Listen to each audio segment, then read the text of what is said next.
philosopher of sorts. His third eye's like glowing. Kind of looks like he has like holes in the side of him or something. Huh. I've been thinking. The fetishistic desire to get an ARM Mach 3. Even though you have a perfectly capable ARM Mach 2, is a textbook example of some kind of meaninglessness, materialistic obsession over a meta. You understand. It manifested itself on your ideal plane just by merely existing. Also heavily advertised, of course. Then you just open the idealistic door without hesitation, letting it enter a meta to your ideal plane now. A transformed from meta idea of an ARM Mach 3 is maybe, just maybe probably, juxtaposed to your idea of happiness and joy, so the machine worked. It successfully incorporated a meta into your ideal plane. It was successful to stick the already existing idea of happiness to an idea of an ARM Mach 3. The only reason you want a new implant now rather than joy and happiness in your life is because they are actively changing your idea. The idea of happiness is juxtaposed to a fully material, brand new ARM Mach 3 in your mind. You see the dangerous and malicious intent in that? A material juxtaposed to an idea? Horrible, alienated times we're living in. I've been thinking about this stuff, yes. Look at my beautiful beard, yes. Further connection to this individual has been flagged as harmful. Please do not make any contacts with them. The harmful contact of their past phrases, contemplating on capital or something. I think I just get an achievement. The harmful content of their past phrases have been flagged too. You won't need them in order to fulfill your assignment. So I'm just starting out, but this is really cool. He's touching on this idea of like attachment. It's very zen. Like,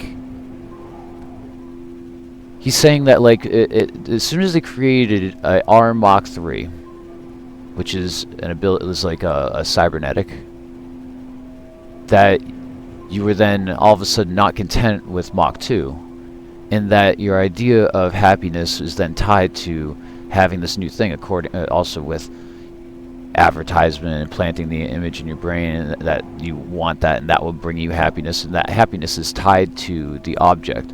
And this goes into actually not just Sigmund Freud but his cousin Edward Bernays, who created the idea of the PR firm.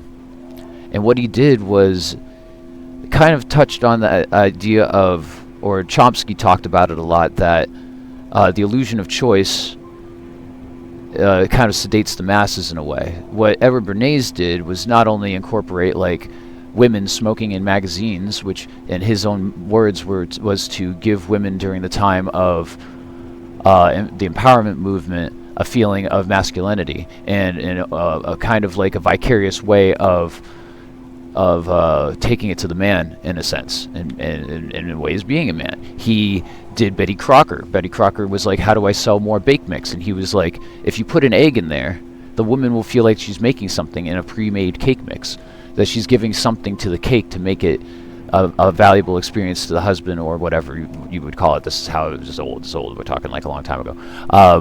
But what this is mostly talking about is what he did with tomato sauce. A tomato sauce company came to him and they were like, well, how do we sell more tomato sauce? And he's like, well, instead of having just your regular brand, you need to have a chunky and a light and something else. And so with the variety, then people feel like they found what they needed in the variety.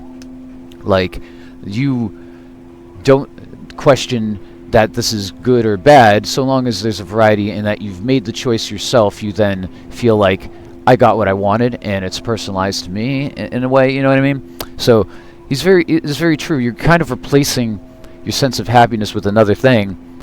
And that he also did this with cars, that I don't know if you know, but like in the 70s, most of the cars were sold on how long they could last, how good they were in that aspect. And there was a change. It might not have been the 70s, but there was a change where the main focus of advertisements towards cars was changed to how it made you feel and how it was you were perceived in a huge way. And so every car is to kind of sell you on a lifestyle.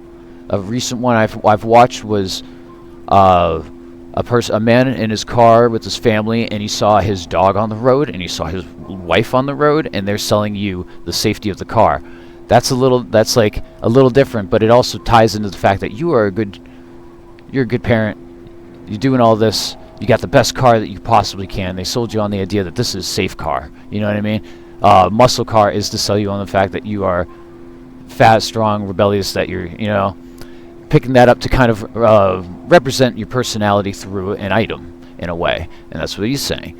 You're replacing your contentment with an object in a sense. It's very interesting to just have this NPC here. I don't know, it just set me on a tangent, I know, but like, that's what I love about this stuff. That's what I love about this stuff.